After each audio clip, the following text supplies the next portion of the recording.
자, 안녕하십니까. 어제에 이어서 한국공인중개사협회 제14대 회장선거 토론회 사회를 맡은 현문길입니다. 여러분 반갑습니다. 세 분 후보자들께서는 어제 토론회가 끝난 후 많은 생각을 하였을 것입니다. 발표의 아쉬움과 함께 보다 더 적극적으로 의견 개진을 못했다고 후회한 부분도 있었을 것이고, 아니면 그래도 내가 제일이었다고 자부하는 후보자님도 있었을 것입니다. 오늘은 어제의 아쉬움을 회복하는 시간으로 승화시키거나 좀 더 회원들에게 다가설 수 있고 투표권자에게 투표로 이어지는 좋은 토론회가 진행되기를 기대합니다. 먼저 토론회에 앞서 사회자로서 몇 가지의 부탁의 말씀을 드리겠습니다. 첫째, 토론회 대상은 항상 회원인 투표권자에게 있음을 잊지 마시고, 후보자님들은 질문에 대한 해박한 이론과 근거를 토대로 답변해 주시기 부탁드립니다.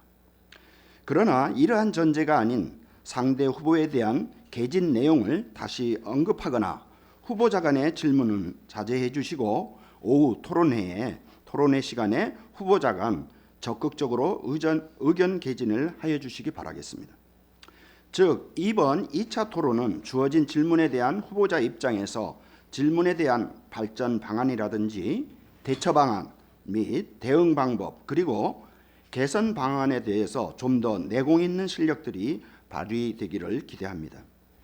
또한 오늘 토론회는 중개제도 개선에 대한 토론회이며, 토론 방식은 어제와 동일하게 각 후보자와 사회자 간 질문과 답변으로 진행될 것입니다. 토론에 앞서 세 분 출마자에게 다시 한번 부탁의 말씀을 드리겠습니다.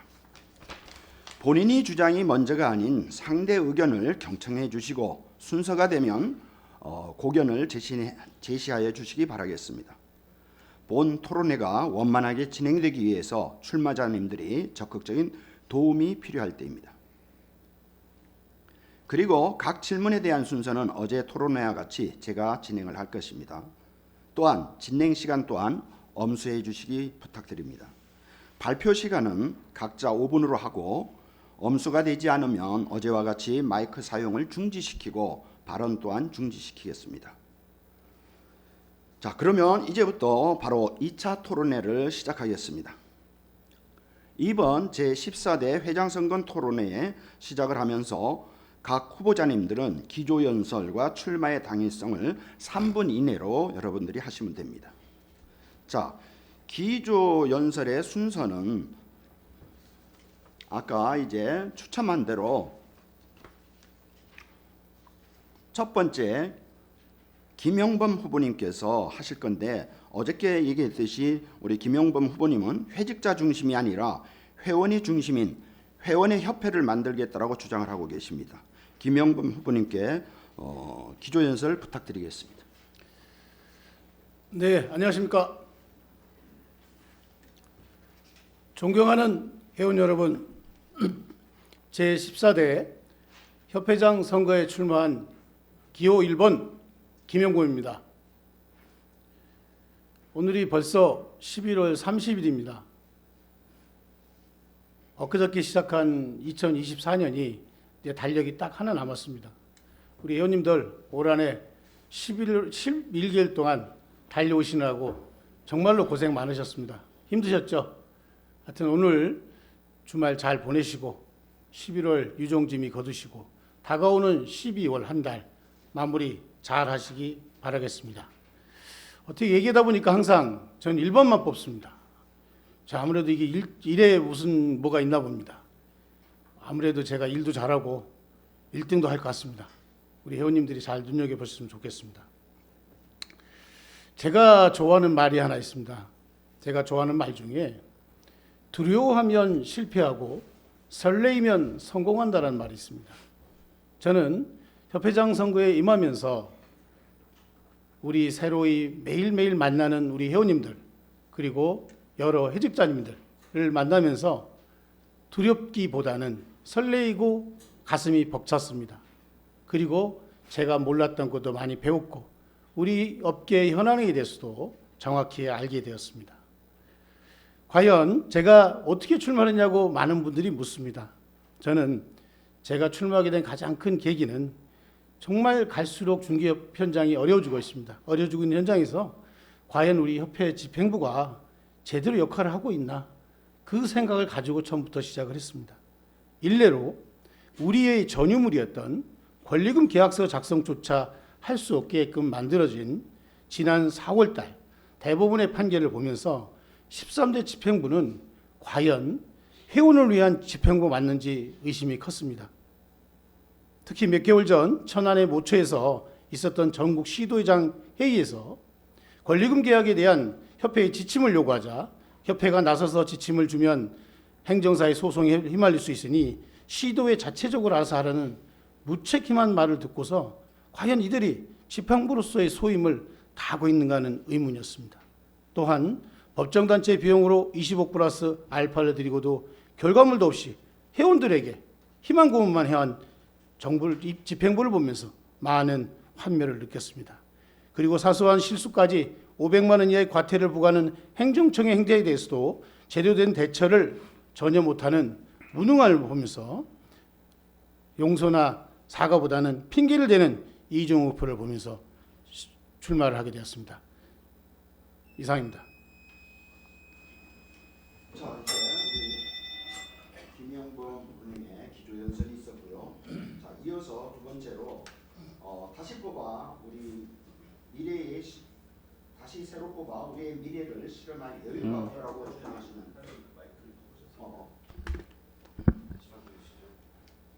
자, 두 번째로 다시 새로 뽑아 우리의 미래를 실험할 여유가 없다라고 주장하는 기호 3번 이종혁 후보님께서 기조 연설을 하시겠습니다.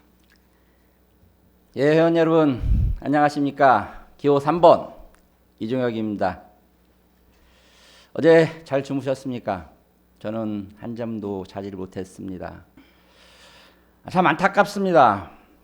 무엇을 위해서 협회장에 출마를 했는지, 비난하기 위해서 협회장에 출마를 했는지 비전은 없이 비난만에 일삼고 있습니다. 지난 40년간의 역사를 되돌아봐도 그렇습니다. 지붕은 비가 새어 대들보가 썩고 있고 기둥은 벌레를 먹어 톡이 텅텅 비고 있습니다. 마치 공인중개사법이 시행된 지 40년이 지났음에도 불구하고 아직도 공인 매매를 기준으로 한 중개 거래가 공인중개사 손에 의해서 작성되는 비율이 55%, 당사자 5에서 6%, 또 그 외 40% 대가 무등록자에 의해서 거래가 되고 있음에도 불구하고 현재에 만족하고 현실에 치우치고 현실만을 강조하다 보니 지금 우리는 또 이렇게 힘들어하고 또 내일 또 모레도 힘들어할 수밖에 없지 않나 싶습니다. 제가 취임하고 보니 정책연구원은 정책연구원이라는 말뿐이었습니다. 박사급 연구원 하나 없는 그런 것이 현재 우리 협회의 정책연구원이었습니다. 또한 우리 직원들은 동종업계 최고 꼴찌권에 입어무르는 임금체계를 가지고 있었습니다. 그러니 5년차 이내, 입사 5년차 이내 생존율이 채 10% 내외에 불과했습니다. 그래서 직원들의 구조가 개미어리식으로 과장급은 정말로 일할 수 있는 과장급들은 남아나지 않았었습니다.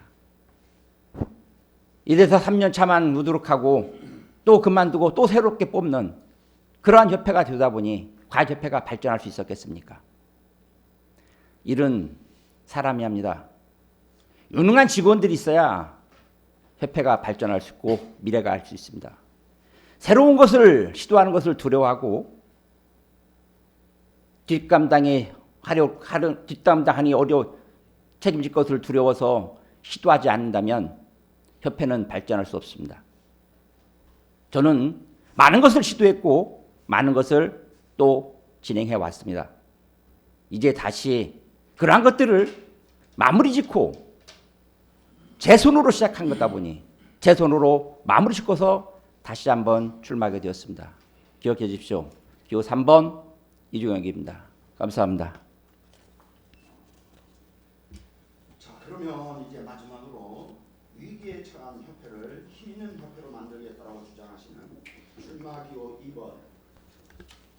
2번 김종호 후보님 기조연설 부탁드리겠습니다. 전국에 계신 회원 여러분 안녕하십니까?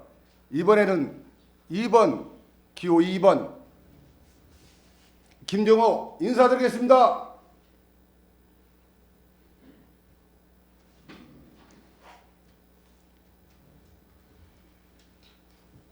어떤 후보는 3년이 너무 짧다고 말합니다. 회원 여러분, 3년이 짧은 시간입니까? 광속처럼 급변하는 시대에 3년이 짧다면 그것은 시간이 부족한 게 아니라 방법이 잘못된 것입니다. 그것을 우리는 무능이라고 말합니다. 방향이 잘못되면 아무리 많은 시간을 줘도 달라질 것은 없습니다. 3년이 너무 짧다는 사람에게는 30년도 짧습니다. 저 김정호는 2년이면 충분합니다. 아니, 저는 1년 안에 우리 협회를 관리하던 협회에서 회원에게 서비스하는 협회로 만들겠습니다. 회원들의 분노가 극에 달하고 우리의 생존권이 위협받는 상황에서 반성하기는커녕 자화자찬을 늘어놓는 후보가 있습니다. 제14대 협회장 선거는 시간을 더 주기 위한 선거가 아닙니다. 이번 선거는 무능과 부패 그리고 분노로 가득했던 지난 3년을 청산하는 심판의 선거가 될 것입니다. 조직을 새롭게 하는 가장 좋은 방법은 일할 사람을 바꾸는 것입니다.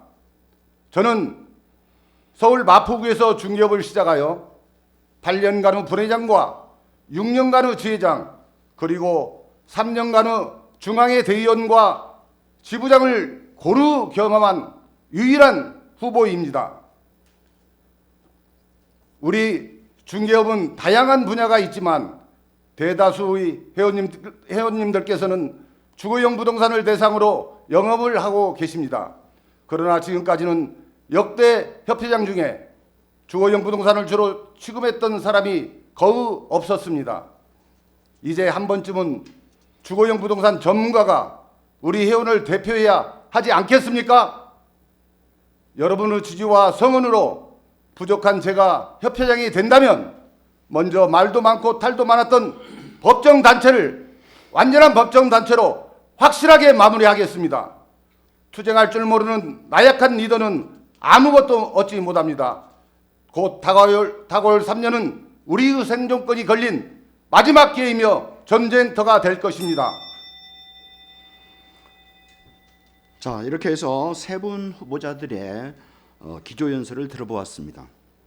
유권자 여러분들이 투표에 많은 참고가 될 것으로 사료됩니다. 자, 그러면 이제부터 본격적인 토론회를 시작하겠습니다.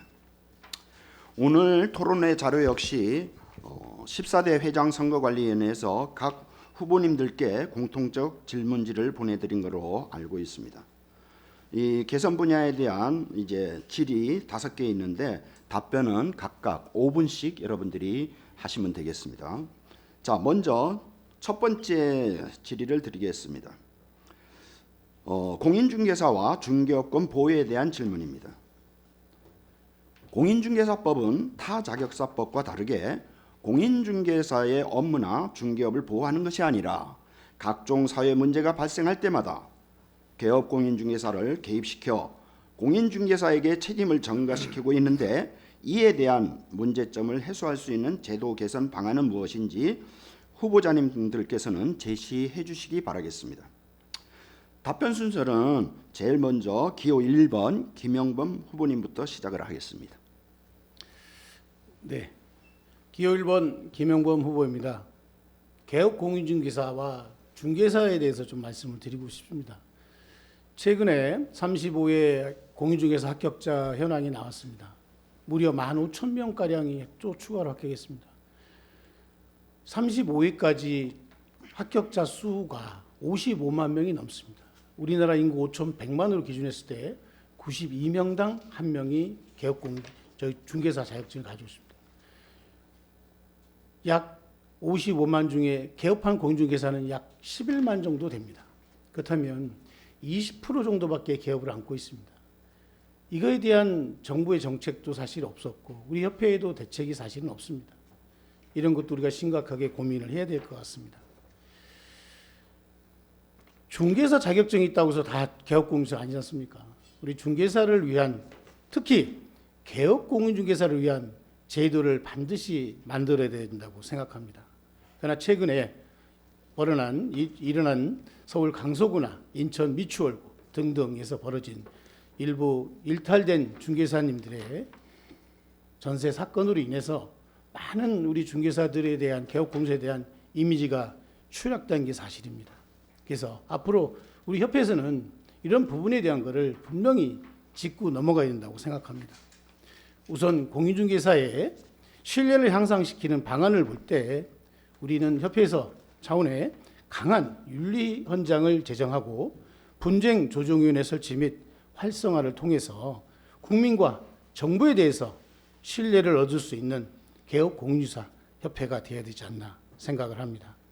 예를 들어 법무사 협회 같은 경우에도 법무사 표시광고 규칙에 의거해서 광고를 하고 있습니다. 중개권 보호와 관련해서 저희 해모와 밀접한 것을 말씀을 한번 드리겠습니다. 저는 남동구 지회장 시절에 반값을 주장하는 우대빵과 맞서 싸워 이긴 적이 있습니다. 21년 9월 4일 남동구지회 일부 회원님들과 우대빵이 입점한 구월동 소재 우대빵점을 직접 방문해서 50% 반값 수수료에 대한 썬팅 문구를 떼어달라고 가서 항의했다가 SBS 9시 뉴스에까지 등장을 했습니다. 그 이후에 우대빵 측에서 저를 특수협박, 업무방해, 강요, 특수 및 특수 건전물 침입으로 고소하였으나 6개월의 검찰, 경찰 조사 끝에 22년 3월 17일 날 증거 불출문에 의한 혐의 없음으로 최종 처분 완료를 받게 되었으며 드디어 저희 결실인 24년 1월 3일, 올해 1월 3일 날 우대빵 9월점에 반값 썬팅 부착물이 철거되었습니다. 그리고 인천지회장 재임 시절 인천 남동구 9월 2지구 토지거래 허가구역에 관해서는 3년간 토지거래 허가구역으로 묶어 있어서 60제곱미터 약 18평 정도 됩니다. 18평 정도 되는 주택이나 상가나 거래를 하게 되면 무조건 토지거래를 허가를 맡아야 되기 때문에 우리 회원님들께서 거래를 하는데 너무 힘이 들었습니다. 회원님들의 민원을 듣고 저는 9월 2지구와 인근 지역에 대한, 물론 해당 지역에 대한 토지 거래 부분은 이해를 하지만 인근 광범위에 6배 정도 되는 광범위한 토지 거래를 묶은 것에 대한 불만을 가지고 제가 국민신문고에 민원을 올 초에 넣습니다. 올 초에 국민신문고에 민원을 넣기 시작해서 지속적인 정관계 인사 접촉, 그리고 시장, 인천시장이 다행스럽게도 인천시장께서 토지거래 허가권자였기 때문에 그때 당시는 인천시 국토부 관련 국장들과 면밀하게 협조를 해서 논의를 많이 했었고, 특히 주민들 그리고 우리 인천시의 회원님들이 함께 토지거래 허가 해제에 대한 서명까지 5,000명 이상 받았습니다. 받아서 인천시청과 끈질기게 투쟁에 싸운 결과 올 7월 26일 기존 9월 2지구내 그린벨트 지역을 제외하고 거의 대부분을 토지 허가를 득하지 않고도 계약을 할 수 있게 만들었습니다. 저는 언제나 말보다 행동을 먼저 하는 해직자였으며 회원님들이 필요한 곳엔 언제든지 달려갈 준비가 되어 있는 사람입니다. 저는 제가 취한 위치에서 우리 회원님들의 업권 수호를 위해 최선을 다해 왔으며 앞으로 중앙회장이 된다면 회원님들의 손과 발이 되어 업권 수호하는 데 최선을 다하겠습니다. 자, 김용범 후보님이 대안 제시를 했고요. 이어서 기호 3번 이종혁 후보님께서 대안에 대해서 얘기해 주시기 바라겠습니다. 예, 회원 여러분, 기호 3번 이종혁입니다. 공인중개사법은 예, 회원 여러분, 기호 3번 이종혁입니다. 공인중개사법은 부동산 중개업을 건전하게 육성하고 국민 경제에 이바지함을 목적으로 한다라고 되어 있습니다. 그런데 과연 공인중개사법이 처음 시행된 지 공인중개사 제도가 시행된 2004년 이후에 40년이 지났습니다. 근데 40년이 지났음에도 불구하고 정말로 부동산 중개업을 건전한 육성을 하고 있는지, 그러기 위해서 공인중개사법이 존재를 해왔는지 우리는 다시 한번 생각해 볼 필요가 있습니다. 약은 약사에게, 진료는 의사에게가 당연한 것처럼 부동산 거래는 공인중개사에게 당연하게 그렇게 국민적 인식이 되고, 부동산 거래는 공인중개사를 통해서 하라고 공인중개사 제도가 만들어졌고 공인중개사법이 만들어졌습니다. 그런데 40년이 지났음에도 불구하고 아직도 중개 거래의 약 40% 내외가 우리 공인중개사들 손에 의해서 거래가 되고 있지 않습니다. 이러한 현실을 우리는 언제까지 두고만 보겠습니까? 이것을 알려고나 했습니까? 제가 충남 지부장 시절에 도대체 우리 공인중개사들에 의해서 부동산 거래가 얼마나 되고 있는지 알고 싶어서 충청남도에 문의를 해봤습니다. 그런데 그러한 자료가 없어서 줄 수가 없다고 그럽니다. 그래서 당진시에, 제가 소속되었었던 당진시에 문의를 해봤더니 정보 공개를 청구를 해도 통계 자료가 되어 있지 않으면 해줄 수 없다고 합니다. 그래서 사정을 해서 처음으로 당진시에서 공인중개사 비율, 공인중개사가 중개하는 비율, 당사자 직거래 비율, 그리고 기타 거래 비율을 체킹을 해봤습니다. 정말로 참담했습니다. 차마 누구한테 말하기조차 부끄러울 정도로 토지 같은 경우는 공인중개사에 의해서 거래되는 계약 비율이 채 20%가 되지 않았습니다. 전체를 놓고 봐도 60% 내외밖에 우리 공인중개사들이 거래를 하고 있지 않았습니다. 저는 이러한 현실을 그 당시 지부장 시절에 각 시도 지부장님께 말씀을 드리면서 각 시도에서 한번 알아보자 라고 해서 각 시도에서 알아보기 시작했습니다. 그것이 이제는 일반화가 되어서 전국 단위로 공인중개사 거래와 기타 거래로 통계가 집계가 되고 있습니다. 그 누구도 알아보려고 하지도 않았고 알려고 하지도 않았고, 그렇게 우리는 기둥이 썩어가는지도 모르고 40년을 지내왔던 것입니다. 저는 이제 그 시발점을 저는 건들기 시작했습니다. 더 이상 부동산 거래를 타인들에 의해서 우리들의 먹거리를 40%나 되는 절반에 가까운 밥그릇을 뺏기는 일은 더 이상 보고 있을 수만은 없습니다. 그래서 공인중개사를 업권을 보호하기 위해서, 즉 부동산 거래는 공인중개사를 통해서 해야 된다는 당연한 상식이 중개시장에 자리매김할 수 있도록, 국민들의 머릿속에 부동산 거래는 공인중개사가 해야 된다는 당연한 상식이 머릿속에 있어서 중개사무소를 찾을 수 있도록 그렇게 법적 체계를 구축해야 되는 것이 바로 우리들의 사명이고 지금 우리가 해야 될 일입니다.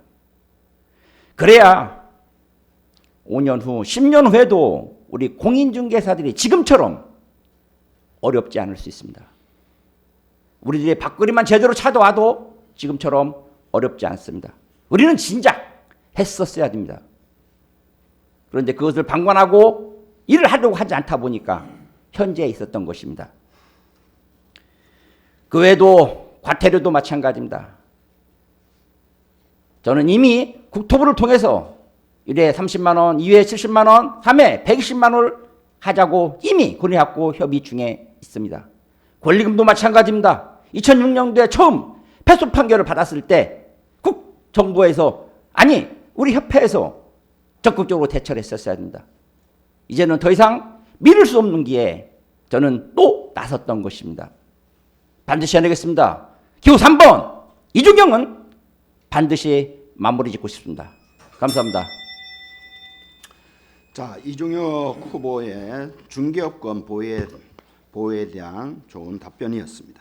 이어서 기호 2번 김종호 후보님께서 제도 개선 방안에 대해서 후보님의 의견을 제시해 주시기 바라겠습니다. 회원 여러분, 기호 2번 김종호 말씀드리겠습니다. 각종 사회 문제가 발생할 때마다 우리 개업 공인중개사를 개입시켜 공인중개사들에게 책임을 전가시키고 언론을 갖다가 공인중개사들에게 호도하고 있습니다. 부동산이 사회 문제에 대두될 때마다 개업 공인중개사들에게 책임을 전가시켜 불법 단속이다라는 미명 아래 단속을 하고 또 우리 공인중개사들이 마냥 범죄인 양 이런 취급을 받아왔습니다. 이것은 어디에 원인이 있겠습니까? 바로 협회가 힘이 없기 때문에 회원들을 갖다가 보호해주지 못하기 때문입니다. 책임과 의무는 날로 늘어가는데 권리나 중개 보수료는 어려움을 겪고 있어 큰 문제입니다. 제가 협회장에 출마하게 된 가장 큰 이유도 이러한 불균형을 반드시 개선해야 되겠다는 사명감 때문입니다. 저는 14대는 싸우는 협회, 강한 협회로 이끌어갈 것입니다. 그러려면 두 가지 방향으로 내부 개혁과 외부 대응을 동시에 추진하겠습니다. 일단 내부 개혁은 탁상 행정을 깨고 전투 태세로 임할 수 있도록 사무처 개혁부터 실시하겠습니다. 직원을 위한 협회가 아니라 회원을 위한 협회로 전환하겠습니다. 더불어 확대 개편한 정책 연구를 통해 선제적인 입법 제안과 함께 국토부 전담팀, 국회 전담팀 배치해서 생존권의 활로를 뚫어가겠습니다. 그렇게 하여 공인중개사법 개정을 지속적으로 추진하겠습니다. 현재 각종 과태료 부과로 인한 우리 회원님들의 고통 해소가 그 무엇보다도 시급한 일이므로 공인중개사법 시행령 중 과태료 부과와 관련된 조항의 개정부터 추진하겠습니다. 회원 여러분들께서 이만하면 됐다 흡족하실 만한 개선안을 만들어서 국토부와 물러섬 없이 협의하겠습니다. 그러나 공인중개사법이 개정되기 전까지는 다소 시간이 걸리지 않습니까? 그 사이에도 또 과태료가 부과되어 고통당하는 회원님들이 계시면 안 되기 때문에 저는 공인중개사법 개정과 동시에 과태료 부과 프로세스안을 추진하려고 합니다. 첫째, 계약 체결이 영향을 미치지 않는 경미한 위반 사항에 대해서는 경고. 둘째, 중개사가 의뢰인의 판단을 흐릴 목적으로 고의로 기재한 상행에 대해서만 과태료 부과토록 하고, 셋째, 과태료 최대 금액을 10만 원으로 대폭 감행하도록 단판을 짓겠습니다. 넷째, 과태료 부과 전에 한국공인중개사협회 사전 검토를 하는 방안을 마련하도록 하겠습니다. 국토부에서는 각 지자체의 부과 대상 자료를 보내기 전에 먼저 우리 한국공인중개사협회에 자료를 이첩하게 하여 경미한 사항은 협회 차원에서 해당 회원에게 재발 방지 교육을 시키고 과태료 부과 대상에 제외될 수 있도록 하겠습니다. 이런 내용이 국토부와 협의되지 않을 경우에는 우리 회원들의 아파트 시세 전면 중단 등 강력 투쟁 의지를 천명하겠습니다.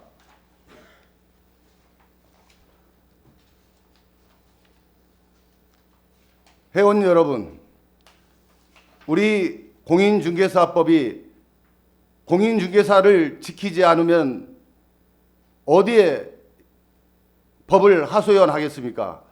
우리 공인중개사법은 우리 공인중개사의 권리와 의무를 함께 지켜갈 수 있도록 완벽한 제도를 만들어 가겠습니다. 이상입니다. 자, 기호 2번 김종호 후보님께서 중개업권 보호에 대한 방안을 제시했고요.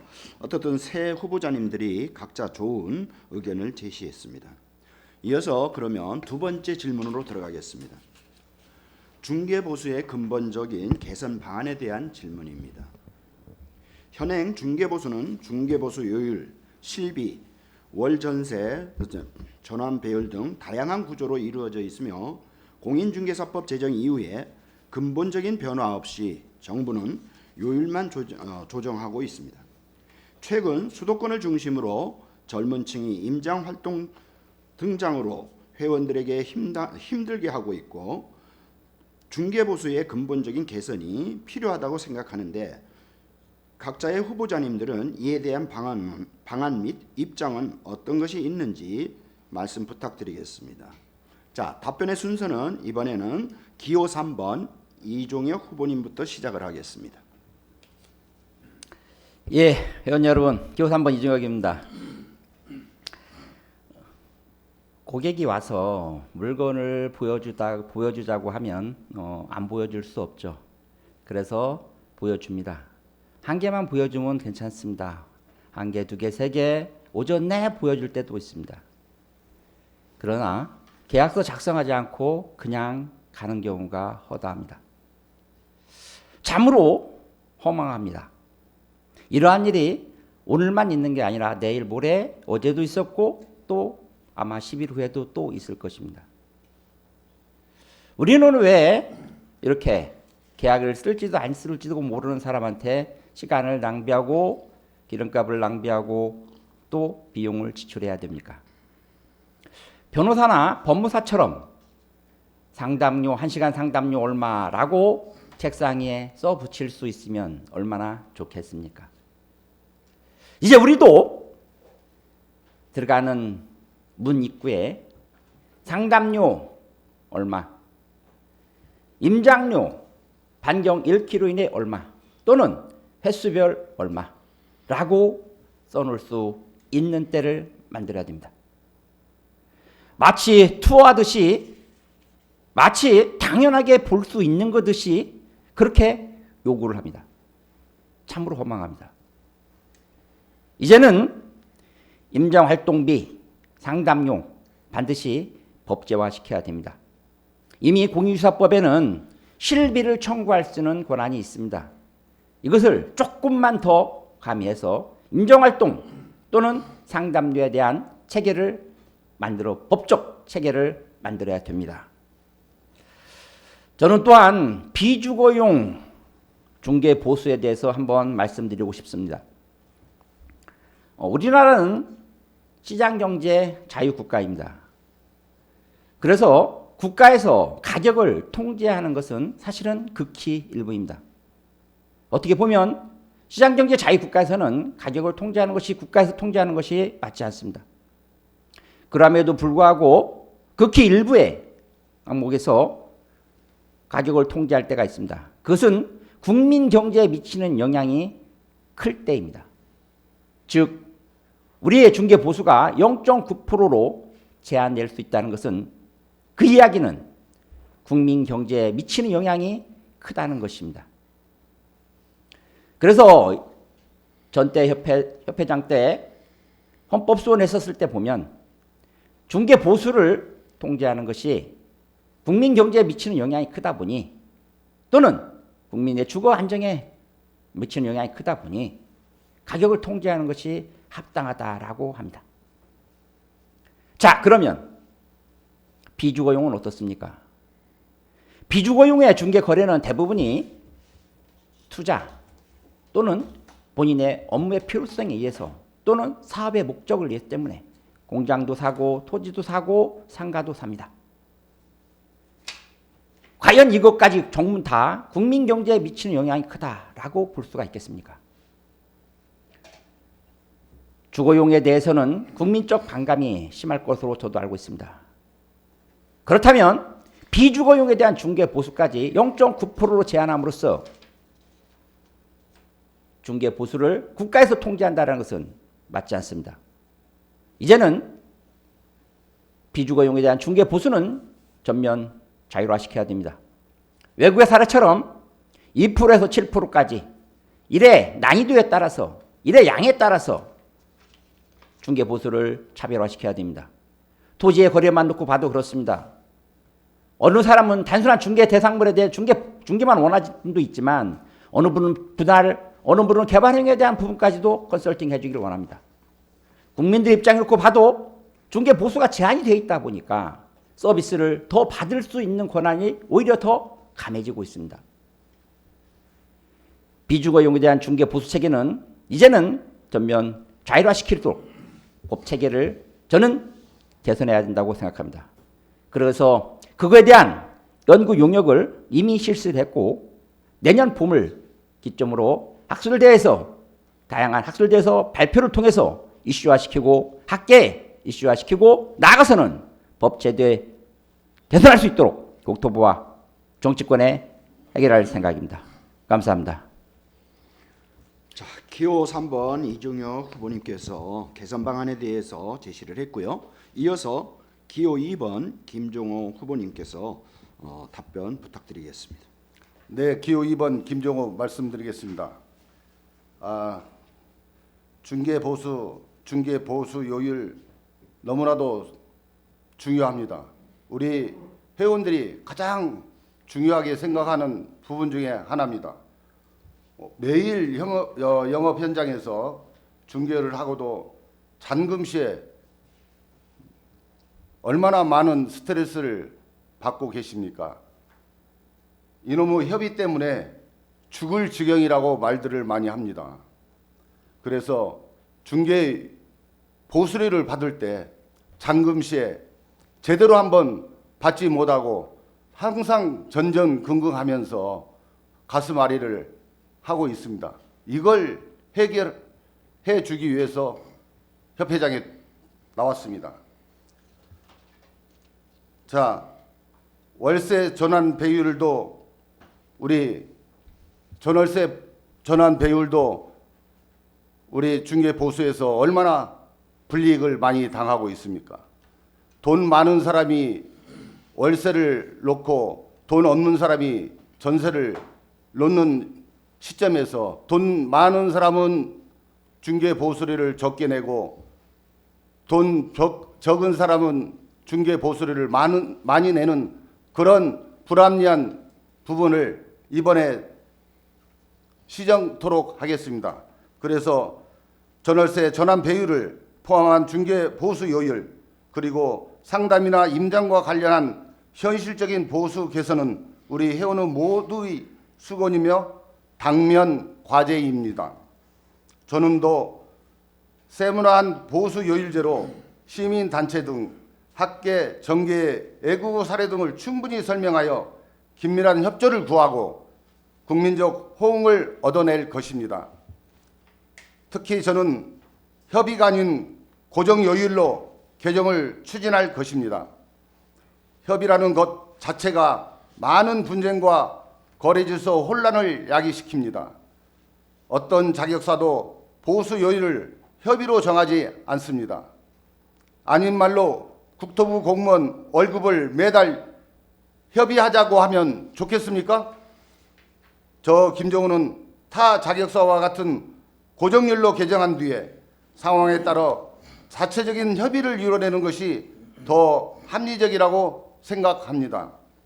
그런데 고정요율로 한다고 하면 혹시 중개보수 요율이 너무 낮아서 오히려 불합리한 것 아니냐는 우려를 하는 분들도 있습니다. 그렇지 않습니다. 저 김종호를 믿어 주십시오.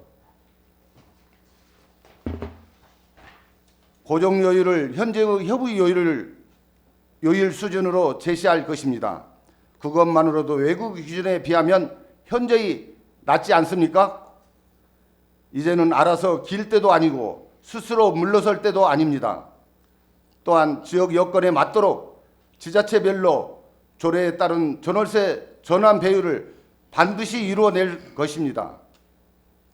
구체적 대안으로는 중개보수 월세 전환율을 200%로 인상하는 방안입니다. 그동안 매 선거 때마다 중개보수 문제나 전월세 전환율 문제가 공약으로 거론됐는데 관철되기는커녕 매번 뒷걸음질만 쳤습니다. 저 김종호가 14대에서 끝내겠습니다. 그리고 2021년 국민권익위에서 제안했던 임장 실비, 저는 실비가 아니라 보수로 추진하겠습니다. 실비는 각종 증빙자료를 제시해야 하는 등 소요 잡비에 지나지 않기 때문에 실비라는 개념으로는 안 됩니다. 현장을 안내하고도 확인 설명을 하는 그 행위 자체에 대한 합당한 보수료가 필요합니다. 스터디 임장종 문제가 이슈가 된 지금이 좋은 기회입니다. 공인중개사법 시행령이나 시행규칙 개정으로 입법 절차를 빠르게 진행하겠습니다. 이상입니다. 자, 기호 2번 김종호 후보님께서 개선 방안, 즉 중개보수의 개선 방안에 대해서 말씀해 주셨고요. 이어서 기호 1번 김명범 후보님께서 중개보수의 근본적 개선 방안에 대해서 얘기해 주시기 바라겠습니다. 네, 기호 1번 김영범입니다. 기호 3번 이정욱 후보님의 비주구형 2에서 7% 중개보수 파격적입니다. 기호 2번 김종호 후보님의 고정률과 협의 문구 삭제 또한 파격적입니다. 우리가 누누이 이런 문제 가지고 접근해 왔습니다. 사실은 왔는데 한번 생각해 보시죠. 이게 협의 문구를 없애겠다고 한 지가 수십 년이 됐습니다. 못 바꾸고 있습니다. 왜 못 바꿀까요? 협회장 한 명 바꾸면 금방 바꿔질 것 같습니까? 저는 그렇게 생각하지 않습니다. 누구보다도 저도 중개 실무에서 현장에서 중개업을 했기 때문에 중개보수 받을 때 스트레스 엄청 받습니다. 정말로 애초에 만들어지기 전에 문구 자체를 없앴어야 되는데 지금 하루 협회장 임기 내 3년, 1년, 2년 안에 하겠다. 이건 좀 어렵지 않을까 싶습니다. 왜 그러냐면 중개보수 문제는 이게 우리 중개사와 관련 있는 게 아니라 어떻게 보면 정부와 국민들이 부정적인 시선이 상당히 있기 때문에 신중하게 접근을 해야 됩니다. 최근 10년 동안 중개보수는 2차례 인하가 됐습니다. 주택과 주거용 오피스텔의 경우 사실상 반값이 되어버렸습니다. 그러나 2014년도에 중개보수가 인하될 때는 그나마 정부가 우리의 염원이던 공인중개사법 제정에 찬성을 했고 협조했지만 지난 21년도 중개보수 인하 때는 상대평가제를 실시하겠다고 했던 약속을 저버렸습니다. 국토부에서도 상대평가에 대한 논의가 있었지만 아직까지 뚜렷한 성과물을 만들어내지 않고 있습니다. 이에 대한 13대 집행부도 중간에 상대평가에 대한 얘기를 언급하다가 스리슬쩍 없어졌습니다. 용지삼이가 돼버린 거죠. 따라서 이런 사항들은 정부와 부동산 산업 진흥 계약 속에서 중개업 육성 발전의 방안의 일환으로 중개보수 전면 개판 방안이 추진되도록 정부와 공감대를 형성하여 들어가는 것이 중요하다고 생각을 합니다. 특히 전월세 배율 현재 100으로 되어 있는데 지금 이미 행하해진 연구 용역 결과를 보면 200이 아닌 250%로 되어 있습니다. 250%를 바탕으로 해서 조정안을 정부뿐만 아니라 시민단체와도 우호적인 관계를 형성하여 조정해야 하며 주택의 경우 협의 문구를 삭제할 수 있도록 그리고 정률제로 협의 문구를 할 수 있도록 협의 문구를 삭제하는 것을 강력히 추진한다고 생각합니다. 또한 아울러 권리금, 대리 업무 등 업무 영역을 좀 확장하여 확장되는 업무 영역에 대한 중개보수 규정 마련함에 있어서 실비가 아닌 용역 제공의 대가에 대한 별도의 보수 체계 마련이 필요하다고 봅니다. 특히 최근 수도권 일부 지역에서 젊은 층의 임장 활동 등으로 회원들을 힘들게 하고 있다는 소리가 들리고 있습니다. 회원들은 누가 진성 손님인지 가성 손님인지 파악하기 쉽지 않습니다. 처음부터 회원을 우롱하고 오는지 아니면 임장활동을 오는지 알 수가 없습니다. 어떻게 보면 이 부분에 대해서 우리 협회 차원에서 실비와 임장활동비를 정형화해서 회원님들께서 헛발품을 팔지 않도록 노력해야 됩니다. 그리고 현재 컨설팅 수수료라는 게 있습니다. 컨설팅 수수료를 받기 위해서는 컨설팅 보고서를 작성하는데 사실은 시장에서 인정받기가 쉽지 않습니다. 협회는 국토부와 협의해서 우리가 어떤 형태로 컨설팅 보고서를 만들면 인정해 주겠느냐, 그 역제안을 할 필요가 있지 않나 생각을 해봅니다. 이를 토대로 표준부동산 컨설팅 계획서와 보고서 양식을 만들어 관련 프로그램을 개발하겠습니다. 또한 AI를 적용하여 컨설팅 보고서를 보다 쉽고 빠르게 작성할 수 있도록 지원을 하겠습니다. 그리고 마지막으로 문제가 되고 있는 분양권 중개 보수에 대해서도 기존에 기납입된 금액만 인정하여 계산하는 방식에서 벗어나 전체 분양가와 프리미엄을 포함하여 중개 보수를 청구할 수 있도록 국토부와 적극 협상하겠습니다. 이상입니다. 자, 기호 1번 김영보 후보님께서 중개보수에 대한 개선 방안을 마지막으로 얘기하셨고요. 이어서 그러면 세 번째 곡지, 세 번째 질문으로 들어가겠습니다. 공인중개사법을 자격과 업무로 분리하는 방안에 대한 질문입니다. 국내의 타 자격사인 변호사, 세무사, 변리사, 노무사, 건축사 등 대부분은 자격과 업무를 분리하여 법률을 운영하고 있는데 공인중개사법은 자격과 업무가 하나의 법에 혼재되어 운영하고 있어 실제적으로 많은 어려움이 있습니다. 공인중개사법을 자격과 업무를 분리하여 법을 제정하는 것에 대한 방안에 대한 의견을 각 후보자님들은 제시해 주기 바라겠습니다. 자, 그러면 답변의 순서는 기호 2번 김종호 후보님부터 시작을 하겠습니다. 네, 기호 2번 김종호 말씀드리겠습니다. 공인중개사법을 자격과 업무로 분리하는 방안에 대하여 말씀드리겠습니다. 공인중개사법을 자격과 업무로 분리하는 것도 중요하다고 생각합니다. 특히 업무 영역의 명문화를 더욱 강화할 필요가 있습니다. 다시 말해 업이 아닌 일회의 무등록 중개 행위조차 강력히 처벌할 수 있도록 법 개정이 시급한 상태입니다.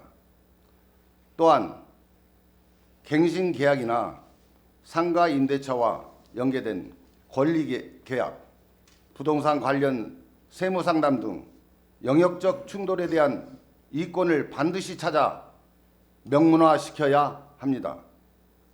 그러나 법에서 정한 중개 행위를 하는 과정에서 연결된 계약들이 타법에 의해, 즉 행정사법이나 또 최근에는 세무사회에서 세무 상담한다고 세무사에서 우리 회원들에게 고소하는 사례 등을 불법으로 간주하여 있는데도 이를 막지 못하고 있는 것은 중대한 실책입니다. 논리와 대응의 미비는 곧 집행부의 무능이라고 할 수 있습니다. 우리가 중개 과정에서 당연히 해온 일들이 13대에서는 불법으로 치부되었는데 왜 집행부는 매번 뒷북만 치고 있었는지 한탄스럽습니다. 그래서 저 김종호는 공인중개사법을 자격과 업무로 분리하는 것보다 우리가 더 심각하게 논의하고 해결해야 할 것은 권리금 관련 입법, 중개보수 인상 관련 입법, 분양을 중개사만이 할 수 있게 하는 입법, 무등록 중개업자 척결을 위한 입법 등이라고 생각합니다. 지금 뭐가 더 급한 것인지를 판단해야 합니다. 3년이라는 협회장 임기 동안에 마음처럼 욕심처럼 모든 법안을 한꺼번에 개정하는 것은 쉽지 않기 때문입니다. 저는 선택과 집중을 하여 회원님들이 가장 시급히 원하는 사안부터 단계적으로 추진하겠습니다. 이를 위해서는 사안별로 TF팀을 만들어 진행사항을 우리 회원님들에게 보고하도록 하겠습니다. 이상입니다. 기호 2번 김종호 후보님께서 자격과 업무를 분리하는 방안에 대한 답변을 했고요. 이어서 기호 1번 김영범 후보님께서 답변 부탁드리겠습니다. 네, 기호 1번 김영범입니다. 저는 우선 결론적으로 말씀드리자면 공인중개사법은 자격과 업무가 하나의 법에 혼재되어 운영되고 있기에 실무적으로 많은 어려움이 있기에 공인중개사법을 자격과 업무로 분리하는 방향에 대해서는 적극적으로 찬성하는 입장입니다. 타 자격사들과 마찬가지로 공인중개사법도 자격과 업무를 분리하여 법률을 운영하는 것이 실무적으로 더 효율적이며 공인중개사들의 권익 보호와 업무의 명확성을 높이는 데 도움이 될 것으로 생각합니다. 현재 공인중개사법은 자격과 업무가 혼재되어 있어 여러 가지 실무적인 어려움을 겪고 있습니다. 예를 들어 실무 경험이 없이 개업을 하게 되면 실무에서 많은 실수를 하게 됩니다. 저도 인천시회장을 2년 3개월 재임하면서 매달 실무교육을 진행을 했습니다. 대략 50에서 60명 정도의 회원님들이 참석을 했는데 중개사 자격증을 취득하는 부분과 실무에 나가는 부분을 지금 현재 시스템으로는 올해까지는 28시간에서부터 32시간이 그나마 이제 내년에는 이게 64시간으로 더블로 올라가지만 실질적으로 제가 보기엔 64시간으로도 커버가 되지 않을 거라고 전 사실 생각을 합니다. 왜? 주택관리사보를 한번 생각해 보면 좋을 것 같아요. 주택관리사는 자격증을 따면 일정 기간 주택관리사보를 가지고 수습을 해야 주택관리사 자격증을 줍니다.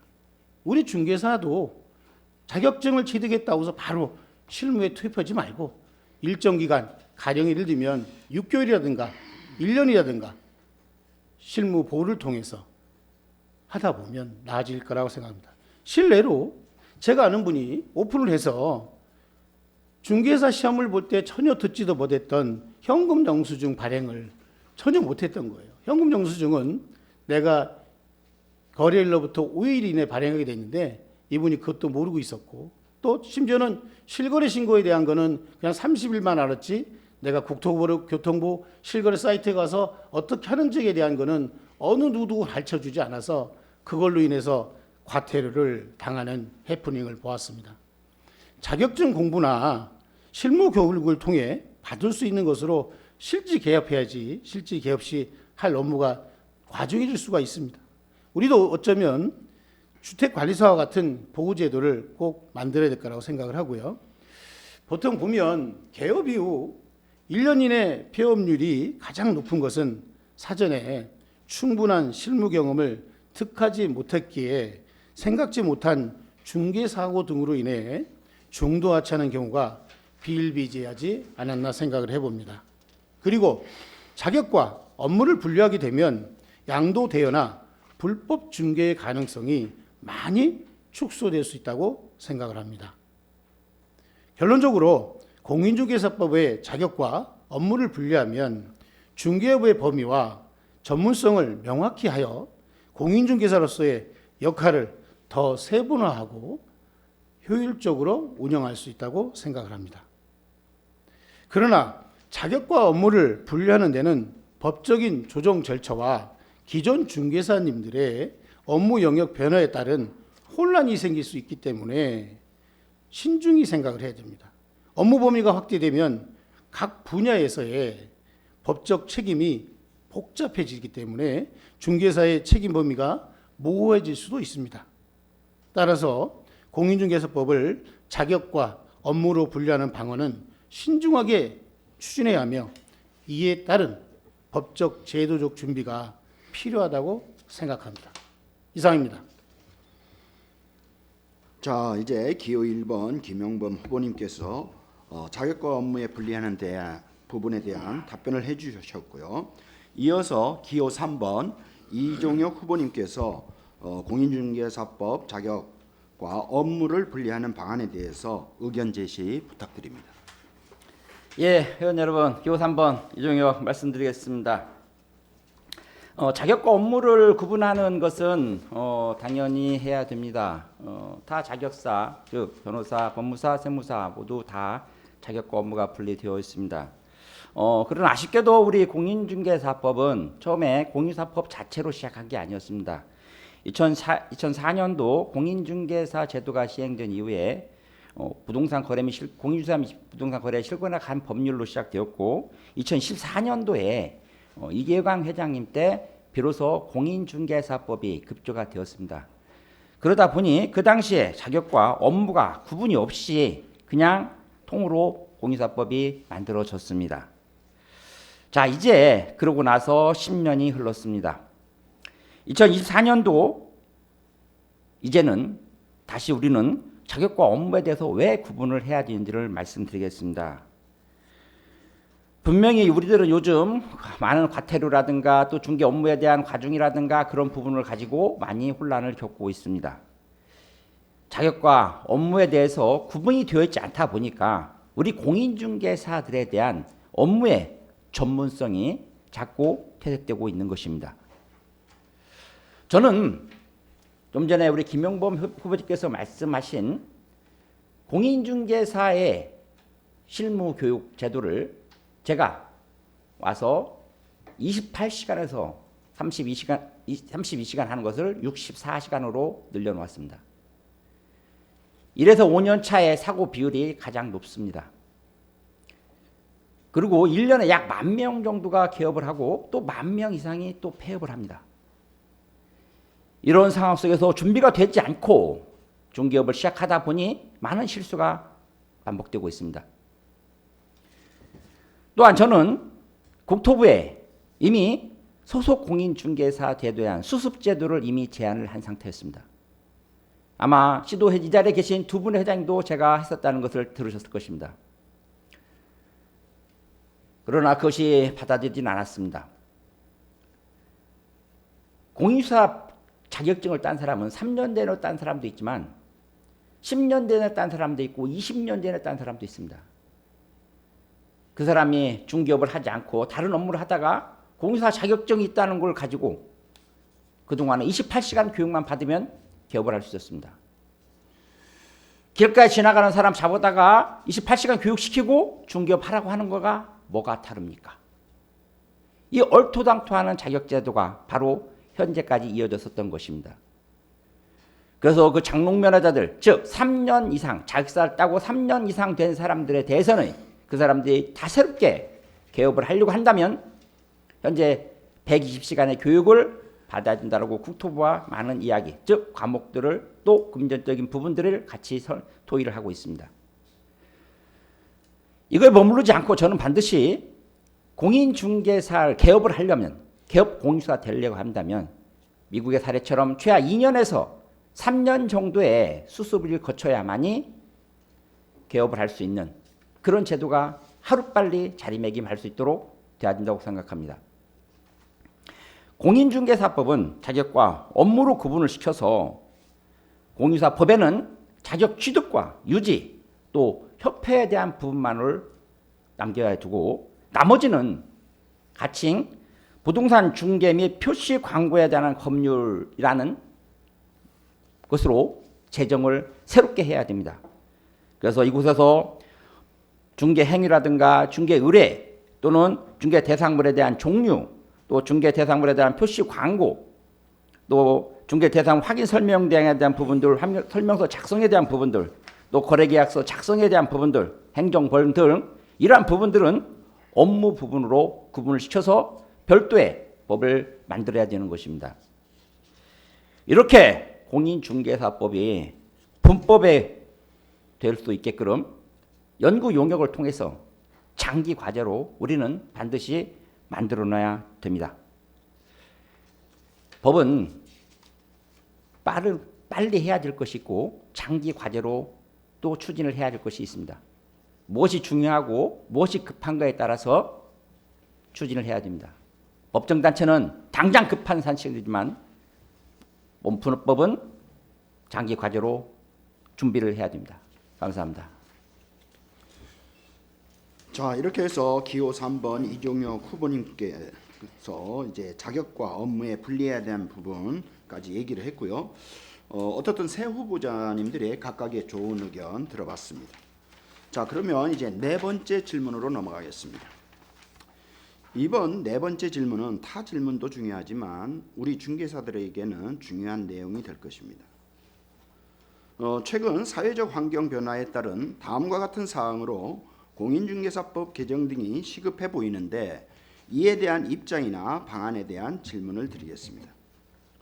최근 당근이 부동산 직거래 등과 관련하여 개업 공인중개사에 대한 위기감이 고조되고 있고 직거래를 위한 중개대상물에 대한 표시광고법 개정, 전월세, 중개보수에 대한 불합리성의 개선 등과 같이 상가권리금 계약의 중개대상물의 편입, 표시광고 위반에 대한 과도한 과태료 부과, 소속 공인중개사 및 중개보조원의 채용 인원수의 제한, 분양 대행 업무의 공인중개사 영역의 법제화 등 사회적 제도적 측면에서 공인중개사법을 개정을 통한 개선해야 할 사항이 산적해 보이는데 이에 대한 후보자님들의 어떤 방안이라든지 그 입장을 밝혀주시기 바라겠습니다.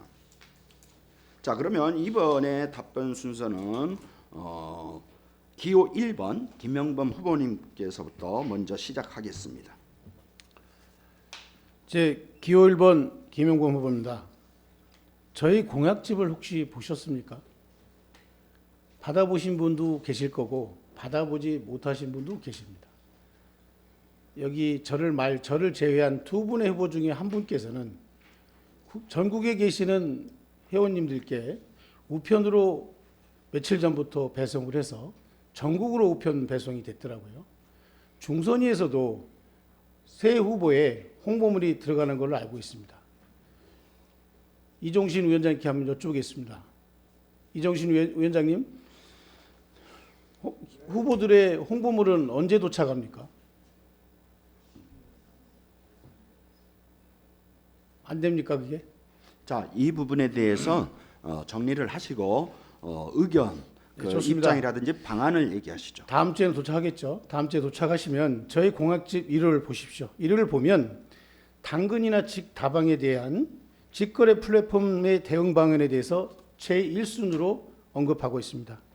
그 주요 해결 방안으로는 계약서는 중개사가 작성하도록 지속적인 대국민 캠페인을 전개하고 부동산 직거래 플랫폼 문제에 대한 법률적 제도 마련과 함께 시도회별 직거래 피해 대응팀 설치 운영으로 회원님들이 피해를 최소화시키기 위해 노력한다라고 되어 있습니다. 그렇지만 당근의 직거래 문제는 단순하게 쉽게 해결되지 않는 아주 난해한 문제이기에 다각적인 법률 검토를 통해 당근에 맞서 싸워 나가야 된다고 생각을 해봅니다.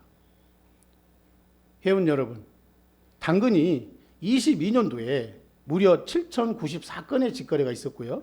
23년도에 23,178건을 직거래를 했었습니다. 더 놀라운 것은 올 7월까지 무려 34,482건이 직거래로 나왔다고 의원실에서 나와 있습니다. 자, 가면 갈수록 당근의 직거래가 기하급수적으로 늘어나고 있습니다. 이거에 대한 걸 막지 못하면 우리 모두 우리의 밥그릇을 놓칠 수가 있습니다. 기호 1번 김영범은 과거 우대범과 싸운 경험으로 당근의 중개시장 진출을 반드시 막아내도록 노력하겠습니다. 질의에 제시된 내용 외에도 일반 중개계약의 서면화를 통한 전속 중개 계약의 활성화를 도모하고 부동산 관리 대행, 부동산 분양 대행, 부동산 컨설팅 등에 있어서 업무의 전속화, 중개 보수에서 부가가치세 문제 해결 등 여러 사항의 개선이 필요하다고 생각을 합니다. 중개 대상물에 대한 표시광고법 개정, 특히 저는 표시광고 시 직원 노출에 대한 것을 반드시 짚고 넘어가겠습니다. 직원 노출로 인해서 사생활 침해와 범죄에 노출될 수도 있기 때문에 표시광고 시에 직원 노출을 막을 수 있도록 최선을 다해 노력을 하겠습니다. 그리고 전월세 중개 보수에 대한 불합리성을 개선시키며 상가권리금 계약의 중개 대상물 편입에 대해서 법률적으로 지금 들어와 있지만 그 부분에 대한 것을 조속히 실현될 수 있도록 노력을 하며 표시광고에 대한 과태료 부과는 국토교통부와 법령 개정을 위한 협의와 국회를 통한 법률 개정을 지속적으로 협의하여 추진하도록 하겠습니다. 다만 저희가 우리 입장만 생각할 수도 없습니다. 소비자의 입장도 생각을 좀 해봐야 됩니다. 소비자적인 관점에서 제도 개선이 필요한 것을 설득할 수 있는 논거를 만들어야 됩니다. 무조건 우리의 입장만을 얘기할 수도 없습니다. 우리가 필요하다고 해서 국민들한테 무조건 책임을 전가시킬 수도 없는 것과 마찬가지입니다. 그렇게 하기 위해서는 국회든 관련 기관과 일반 국민의 정서에도 부합할 수 있는 공감대를 이루기 위해서 노력이 필요하며, 예컨대 협회에서 여러 논문을 등재 학회지에 발표하고 국회의원 정책 간담회, 세미나, 토론회 등 개최를 통한 공인중개사의 입장을 논리적이고 체계적으로 전달하여 입법 추진하는 것이 중요하며, 아울러 학계, 시민단체 등에서도 공인중개사 현안에 대해서 잘 연구될 수 있도록 협회에서도 적극 지원할 필요가 있습니다. 자, 기호 1번 김영범 후보님께서 사회적 변화 환경에 따른 공인중개사법 개정에 대한 대안을 말씀하셨고요. 이어서 기호 3번 이종혁 후보님께서 답변 부탁드리겠습니다. 예, 회원 여러분, 기호 3번 이종혁 말씀드리겠습니다. 직거래에 대한 것은 회원 여러분께서도 잘 알다시피 그동안에 교차로라든가 벼룩시장이라든가 그런 것을 통해서 그동안에도 쭉 있었습니다. 다만 그것은 지역적이고 하다 보니까 큰 문제가 되진 않았습니다. 요즘 들어서 당근이나 또는 그런 플랫폼을 통해서 직거래가 많이 거래가 되고 있습니다. 이것은 정말로 심각하게 받아들여야 될 부분까지요. 이것은 전국 단위로 벌어지고 있기 때문에 더욱 심각한 것입니다. 부동산에 대한 직거래뿐만 아니라 직거래를 통한 폐해들은 당근 또 기타 직거래 사이트를 통해서 많이 나타나고 있습니다. 그래서 소상공인연합회에서도 직거래 사이트에 대해서 많은 고민을 하고 있습니다. 프롭테크라는 명명하에 또는 국민에게 더 빠르고 더 다양한 서비스를 제공한다는 명명하에 오히려 더 소상공인들을 죽이고 오히려 피해자를 양상하는 현상들이 지금 이미 나타나고 있습니다. 여러분들은 네이버에 언론 직거래 피해 또는 당근의 피해라고 한번 쳐보십시오. 수많은 피해 사례들이 이미 여러분들은 보실 수 있을 것입니다. 부동산은 차원이 다른 이야기입니다. 부동산은 국민의 대다수가 자기 자산의 75%를 부동산으로 가지고 있습니다. 한번 잘못되면 자신의 모든 것을 다 잃는 것과 똑같습니다. 그래서 직거래에 이러한 피해가 나타나게 되면 그분한테는 정말 자신의 모든 것을 잃는 그런 상황이 발생하는 것입니다. 그래서 직거래에 대한 폐해를 반드시 예방할 수 있고, 부동산 거래는 공인중개사에게라는 그 당연한 상식이 자기에게 수 있도록 법적 체계를 구축을 해야 됩니다. 부동산 중개시장 및 부동산 중개거래시장 자체를 공인중개사 위주의 부동산 거래시장으로 표시광고할 때도 공인중개사 위주로 표시 광고할 수 있도록 저는 이미 시도 회장님들 통해서 이미 말씀드린 적이 있습니다. 표시 광고법 자체를 개선을 해서 표시 광고할 때 중개 의뢰계약 또는 의뢰인의 동의를 받은 건들에 한해서만 표시 광고할 수 있도록 그렇게 법을 개정을 추진하고 있습니다. 부동산 중개시장, 부동산 광고시장 자체를 공인중개사 외에는 광고할 수 없는 체계로 바꿔줘야 됩니다. 부동산은 일개 그냥 쓰고 단순히 몇만 원의 거래가 되는 것이 아닙니다. 부동산을 한번 거래가 잘못되면 그 모든 그 사람의 전부를 다 잃는 것이기 때문에 그렇습니다. 그래서 이것은 반드시 법적 체계가 구비가 되어야 되는 것은 당연한 것입니다. 그 외에도 표시광고법에 대해서 좀 전에 말씀드린 것처럼 회차별로 30, 70 또는 120으로 이렇게 회차별로 하는 것에 대해서 그렇게 또 업의 과정에 따라서 중과시킬 수 있는 부분으로 국토부와 이미 협의 중이라는 것은 저는 말씀드렸습니다. 비주거용에 대한 중개 보수의 자유라도 좀 전에 말씀드렸듯이 반드시 우리는 이제 중개 보수의 체계를 변경시켜야 됩니다. 중개보조원을 또는 소속 공인중개사들에 의한 사고 비율이 너무로 과중합니다. 특히나 이번 전세 사건을 통해서 놓고 봤었을 때도 중개보조원에 대한 사고가 너무도 많았습니다. 중개보조원의 사고는 곧 중개사의 대표 공인중개사의 책임으로 돌아오고 그것은 역시 마찬가지로 협회 부담으로 또 안게 됩니다. 사회적 환경의 변화 또 사회는 급박하게 변하고 있는 시장에 기술을 우리가 그것에 못 따라가고 있습니다. 프롭테크에 대한 부분을 우리가 적극적으로 수용을 하고 또 그들의 기술을 인정해 줘야 됩니다. 하지만 우리는 그 무엇보다도 40년 이상을 부동산 중개시장을 우리가 지켜왔다라는 그 자긍심 또한 우리는 가지고 있습니다. 그거에 대한 강점 또는 우리는 가지고 있습니다. 이것을 근간으로 부동산 중개시장 자체를 공인중개사 위주의 중개시장 자체로 법을 개정해야 됩니다. 감사합니다. 자, 기호 3번 이종혁 후보님께서 급박하게 변화하는 사회에 대해서 대응하는 공인중개사법 개정에 대해서 자기의 입장을 밝혀주셨습니다.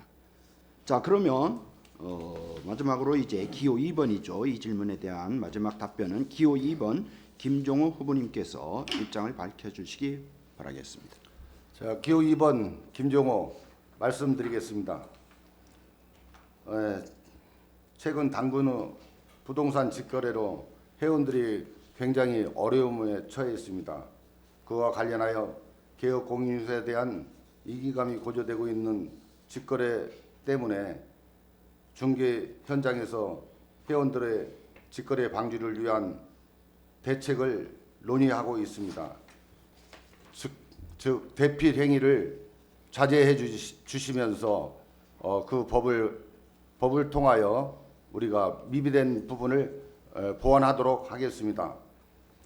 최근 공인중개사법 18조 2의 2항에 중개업자가 아닌 자는 중개 대상물에 대한 표시 광고를 하여서는 아니 된다와 동법 49조 중개업자가 아닌 자로서 중개업을 하기 위하여 중개 대상물에 대하여 표시 광고를 한 자로 되어 있는 조항을 명확히 할 필요성이 있습니다. 이 규정대로라면 직거래 플랫폼에 중개사가 아닌 자가 무분별하게 광고 물건을 게시하는 것에도 제재가 필요합니다. 제가 회장이 되면 당근마켓 같은 직거래 사이트를 완전히 없앨 수는 없더라도 직거래로 인한 피해 사례를 강조하면서 직거래 플랫폼의 무분별한 광고 행위에 대한 강력한 제재안을 추진할 것입니다. 첫째, 표시광고법을 직거래 플랫폼에는 더욱 엄격히 적용하도록 하는 것과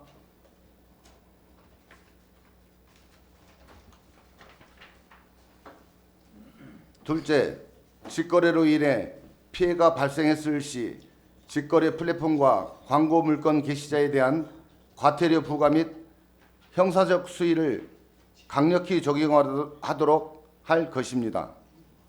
이 부분은 제3호 피해자를 보호해야 한다는 점에서 국토부 협의를 끌어낼 수 있을 거라고 자신합니다. 셋째, 표시 광고 위반에 따른 과태료인데요. 과태료 문제가 발생했을 때 회원들이 우왕좌왕하는 것을 보고 저는 북부지부장으로서 우리 지회장님들과 이 문제에 대해서 어떻게 하면 조금이라도 우리 회원들을 갖다가 구제해 줄 수 있는 방안을 강구하자 해가지고 논의를 했습니다. 이걸 가지고 우리 논의를 한 끝에 관내 법률적인 지식이 있는 우리 조항준 회원이 제안을 제시하게 되었습니다. 그 조항준 회원께서 우리 행정소송과 이의 제기라는 것을 우리가 알게 되었고, 이로 인해서 우리 북부 회에서는 우리 회원들한테 이걸 알리기 위해서 무료 교육을 여러 번 시켜서 회원들이 당하지 않고 과태료를 당하더라도 이의 신청을 통해서 구제받을 수 있고 감액받을 수 있도록 이렇게 실시를 하다 보니 이게 각 시도로 전파가 되고, 그래서 결국은 협회에서도 이걸 받아들여서 조항준 회원을 상담요원으로 기용했습니다. 그래서 이런 회원들이 원할 때 협회는 바로 나서서 이 문제점이 있을 때 해결해주는 협회가 돼야 한다, 저는 이렇게 생각합니다. 우리 개업공인사 표시광고 미비로 과태료 처분받는 사례 중 대다수가 유료 광고 게시의 사항입니다. 돈 내고 하는 유료 광고인데 언제까지 개업공인중사만 과태료 처분을 받아야 합니까? 저는 모든 유료 플랫폼에 미비된 부분이 있으면 광고가 실행되지 않도록 표시광고 기재사항에 대한 안전장치 필터링을 의무화하도록 하겠습니다. 중개보조원 수 제한은 조심스러운 문제이긴 하지만 저는 개업공인중개사 1인당 중개보조원 1명만 고용할 수 있어야 한다는 원칙을 가지고 있습니다. 고용인원이 추가로 필요한 시에는 소속 공인중개사를 적극 활용하게 해야 합니다. 자, 이제 기호 2번 김종호 후보님께서 공인중개사법 개정에 대한 이러한 부분까지 입장을 밝혀주셨고요. 이렇게 하다 보니까 벌써 질의가 4번째까지 끝나게 되었습니다. 어떻든 3분 후보자님들께서 각자의 좋은 의견을 제시했다라고 보고요. 이제 마지막 부분으로 됐습니다. 마지막 5번째 질의를 하겠습니다. 정부의 손해배상 책임 강화를 위한 업무 보증 한도 증액에 대한 질문입니다. 정부는 개업공인중개사의 손해배상 책임 강화를 위해 보증 한도 증액을 요청하고 있습니다.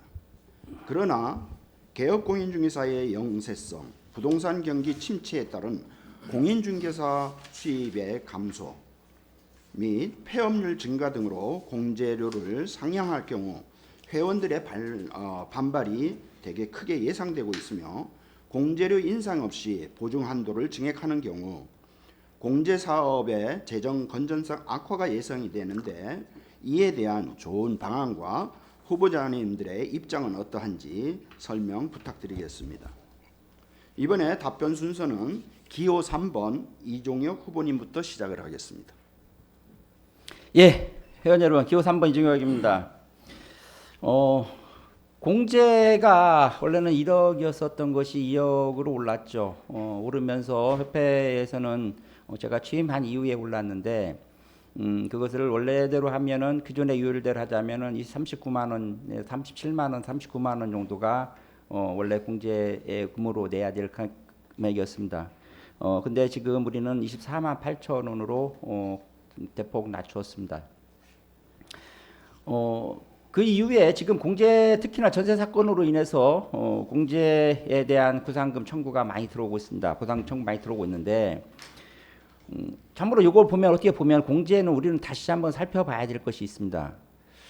똑같이 우리 공인중개사 전부 다 똑같이 동일한 금액으로 납부하고 있습니다. 그리고 연차에 따라서만 조금씩 할인이 되고 있습니다. 그러나 어떤 분은 1년에 1억 하시는 분도 매출이 1억이신 분들도 있지만 어느 분은 10억, 20억, 30억이신 분들도 있습니다. 또 어떤 분은 10년, 20년 해도 공제사고 한 번도 나지도 않는 사람도 있습니다. 대체적으로 꼭 봤었을 때 1에서 5년 차에 신규 공인중개사들이 사고 비율이 높은 것이 사실입니다. 또한 어느 사무실에 가면 소속 공인중개사 및 중개보조원이 1명, 2명인 데도 있지만 어느 데는 또 수십 명 있는 데도 있습니다. 그럼에도 불구하고 우리가 내는 금액은 똑같습니다. 조금 이상하지 않습니까? 매출 규모도 다르고 일하는 사람 사무실에서 똑같이 일하는 사람도 다르고 사고 나는 비율도 아무래도 초보 공인중개사가 더 많이 사고 날 수밖에 없는 구조임에도 불구하고 공제료는 똑같습니다. 자, 저는 여기에서 이제 우리가 다시 한번 고민해 볼 때가 되었다고 생각을 합니다. 국가에서는 또는 사회에서는 공제 한도를 상향 요구하고 있습니다. 현재 2억인 부분을 3억 또는 건별 공제까지 이야기가 되고 있습니다. 하지만 협회 입장을 놓고 본다 그러면 공제금이 상향되는 순간 협회 재무 건정성에 공제 재무 건정성에 문제가 될 수 있다 보니까 우리는 신중한 입장을 기하고 있습니다. 현재 개업 공인중개사들이 보증 한도 가입 금액은 결코 적은 금액이 아닙니다. 현재 사고 비율의 약 90% 정도를 우리는 보상을 하고 주고 있습니다. 이것을 95% 수준까지 우리는 끌어올리고 싶습니다. 100%는 없기 때문입니다. 그러기 위해서 협회에서도 공제에 대한 연구용역뿐만 아니라 많은 고민을 하고 있습니다. 공제금을 높이는 순간 우리 회원의 부담이 늘어날 수밖에 없기에 공제금 인상에 대해서는 사실은 많이 어려움을 겪고 있습니다. 또한 건별 공제 역시 모 의원님께서를 주장하시고 계시지만 그 부분 역시 국토부와 상의를 했었을 때 받아들이지 않고 있습니다. 또 우리 입장에서 놓고 봤었을 때는 지난번에 김영범 후보와 같이 그 의원님을 만났을 때 공인중개사가 아닌 소비자가 건별 공제 금액을 납부한다 그러면 그 부분에 대해서는 다시 한번 고민할 필요가 있겠다라고 생각은 들었습니다. 하지만 이러한 것들은 당장 실시할 수도 없고 해서도 안 됩니다. 무엇보다도 중요한 것은 공제의 재무 건정성을 유지하는 것은 그 무엇보다도 중요하기 때문입니다. 소속 공인중개사나 중개보조원의 사고가 많다는 것은 여러분 알고 계십니다. 하지만 그들에 대한 책임이 극히 제한적이다 보니 모든 부분을 대표자가 책임지고 있습니다. 이 부분 역시 다시 한번 우리는 고민할 때가 되었습니다. 저는 구상금 청구를 50억대에서 70억대로 올려놓았습니다. 재무의 건전성, 공제 재무의 건전성을 더욱 공고히 하고 있습니다. 자, 기호 3번 이종혁 후보님께서 손해배상 책임 강화에 대한 그리고 업무 보정 한도 증액에 대한 부분에 대해서 답변이 있었습니다. 이어서 기호 2번 김종호 후보님께서 입장을 밝혀주시기 바라겠습니다. 네, 기호 2번 김종호 말씀드리겠습니다. 자, 손해배상 책임 누구에게 전가합니까? 우리 지금까지 전세 사기로 인해서 모든 것이 무너졌습니다. 여러분, 우리 전세 사기가 우리의 잘못입니까? 전세 사기로 인해서 우리 개업 공인중개사들 규제 강화하고 또 공제료까지 또 부과시킨다고 합니다. 여러분, 너무나 억울하지 않습니까? 전세 사기가 부동산 정책 실패로 인해서 벌어진 일을 왜 개업 공인중개사로 전가해서 규제도 강화하고 또 공제료까지 또 올린다고 합니다. 저는 공제 부분에 대해서 우리 22년 동안 사고 한 번 없이도 꼬박꼬박 잘 내고 있습니다. 저는 보험회사에 다닐 때 여러분들 자동차 보험 다 아실 겁니다.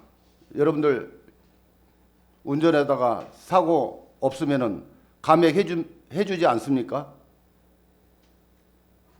우리 공제료도 지금까지 20년 냈던 사람이나 1년 냈던 사람이나 뭐가 달라진 게 얼마나 있습니까?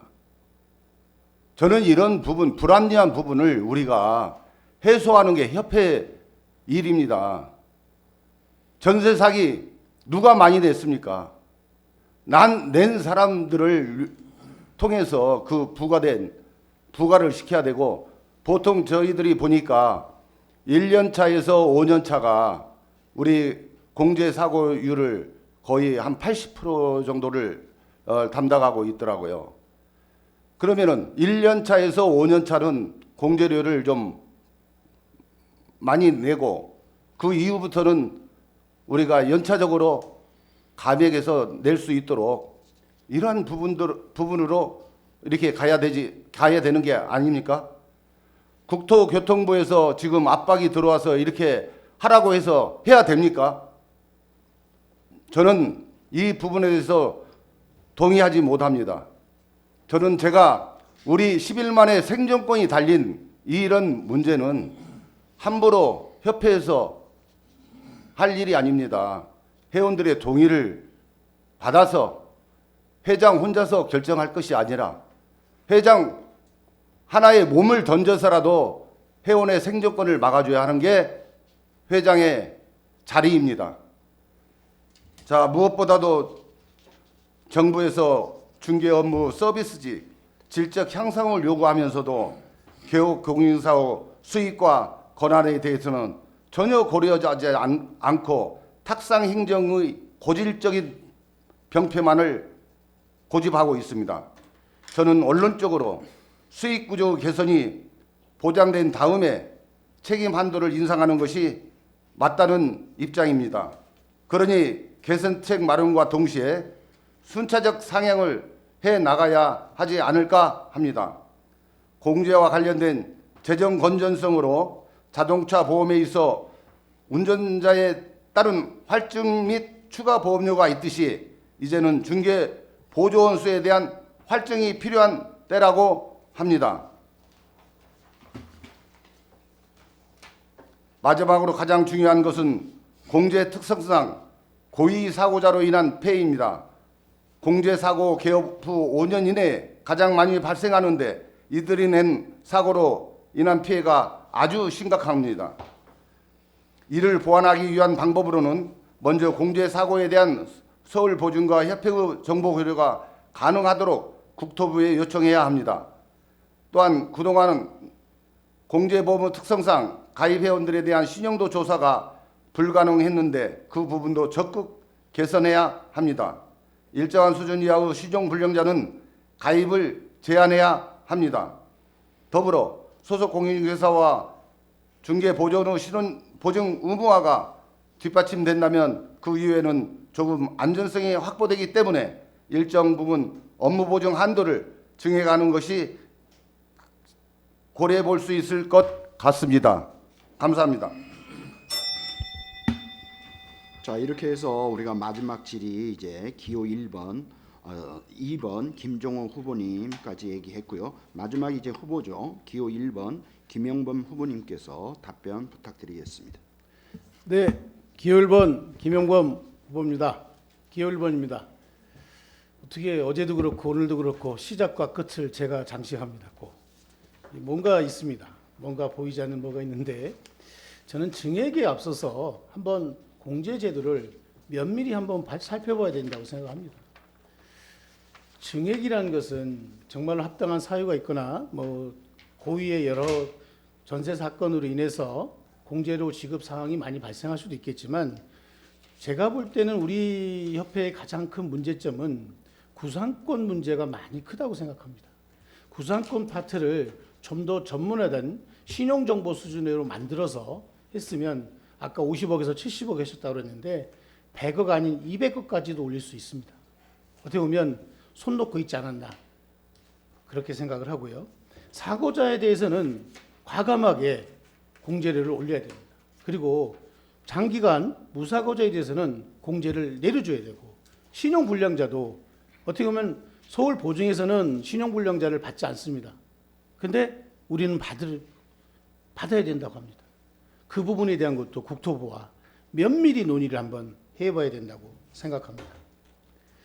사실은 중개 사고가 나는 요일을 여러 가지를 보면 우리 개업 공인중개사 사고가 날 수도 있지만 중개 보조원이나 소속 공인중개사로 인한 사고도 많습니다. 소속 공인중개사나 중개 보조원이 난 사고를 누가 책임집니까? 사실은 누가 책임지는 거죠? 개업 공인중개사가 책임지셨습니다. 어떻게 보면 그 양벌 책임 때문에 문제가 생긴다고 생각합니다. 저는 엄밀히 얘기하면 보조원이나 소공이 있으면 공제를 올려야 된다고 생각합니다. 10%든 20%든 증액을 하면 분명히 보조원 수도 줄고 소공 수도 자기 직원 수를 줄일 수 있을 거라 생각합니다.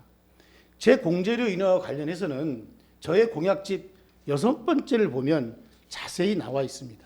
자세히. 뭐냐면 저는 좀 더 디테일하게 들어가자면 공제료를 논하기 전에 사실은 소속 공인중개사나 중개보조원 고용 시 저는 4대 보험 가입시켜야 된다고 합니다. 4대 보험을 의무적으로 가입시켜주면 보조원도 줄고 소공 수도 줄어들 수가 있습니다. 그런데 우리는 그걸 안 하고 있습니다. 거의 안 하고 있습니다. 그런 부분도 한번 생각을 하고 공제 제도를 들어가야 되지 않나 생각을 해봅니다. 공제로 인하 방법은 여러 가지가 있지만 우선적으로 소속 공인중개사나 중개보조원 등의 고용인에 대해서 공제보다는 책임보험제도, 서울보증이나 보증보험을 들어서 책임보험제도를 도입해서 개업 공인중개사의 책임보험비를 좀 축소하는 방법도 있을 것 같고요. 그리고 현재 공제제도를 전면 재검토해 볼 필요가 있습니다. 그래서 제가 알기로는 공제사업부의 사업부장뿐만 아니라 공제와 관련된 이사님들은 붙박이로 있는 걸로 알고 있습니다. 그런 부분도 한번 눈여겨봐야 하지 않을까 생각을 하고요. 공제보상 및 구상권 파트에 전문 인력을 배치해서 구상권 회수를 하는데 최대한을 노력한 다음에 그래도 안 됐을 경우 공제료 증액을 논하는 거지 해보지도 않고 우리 회원님들 주머니 털어가려는 것은 안 됩니다. 우리 협회의 존재 이유가 왜 있습니까? 회원들 주머니 받아서 회비 받고 공제료 받아서 안 됩니다. 그 마인드보다는 회원들의 부담을 줄여주고 회원들의 업권을 수호하기 위해서 노력하는 협회. 김종호 후보님 말씀 잘하시더라고요. 관리형 협회에서 서비스형 협회로 가야 된다. 적극 저도 동조합니다. 우리 협회는 울타리가 돼야 됩니다. 회원의 울타리가 돼야지 나서서 회원들한테 공제료 올려받고 또 그리고 정례비 올리겠다? 그런 발상은 저는 옳지 않다고 생각합니다. 그리고 어떻게 보면 공제금액의 현실화도 필요하다고 한편으로 생각을 합니다. 왜냐하면 현재 2억 원의 보증은 사무실 1년 총 한도로 설정되어 있기 때문에 여러 사고가 날 경우에는 사실은 보증금을 받지 못할 수가 있습니다. 어떻게 보면 국민들은 그렇게 생각하지 않습니다. 2억이라고 그러니까 나 1억 들었으니까 나도 보장받고 저 사람도 받고 그 1년 안에 사무소에서 일어나는 거라고 생각지 않습니다. 왜? 저희가 국민들한테 그런 설명 잘 안 해주거든요. 이런 부분에 대한 것도 우리가 생각을 한다면 공제료 부분은 면밀하게 생각을 해서 검토한 후에 논의를 잘 해서 증액보다는 현실화시킬 수 있도록 노력해야 된다고 생각합니다. 감사합니다.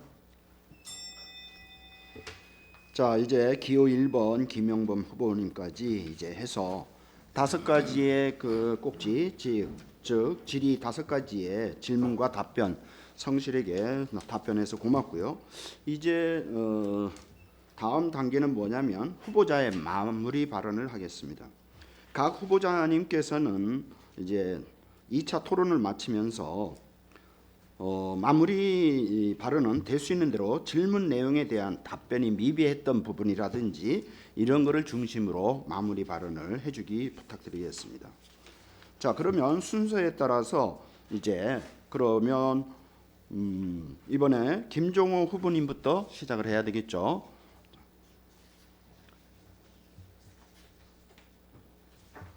네.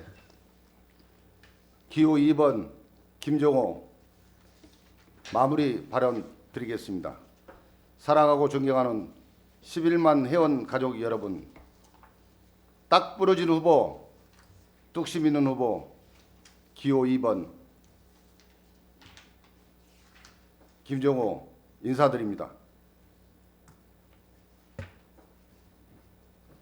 회원 여러분, 지난 3년간 얼마나 힘드셨습니까? 지난 3년간 얼마나 답답하셨습니까? 지난 3년간 우리의 자존심과 신뢰는 땅바닥에 떨어져 짓밟혔습니다. 그때 느낀 모욕감, 그것 때문에 제가 이 자리에 서게 되었습니다. 우리 협회 이대로 괜찮습니까? 이대로 만족하고 주저앉아 있겠습니까? 지난 3년을 다시 반복해서는 절대로 안 됩니다.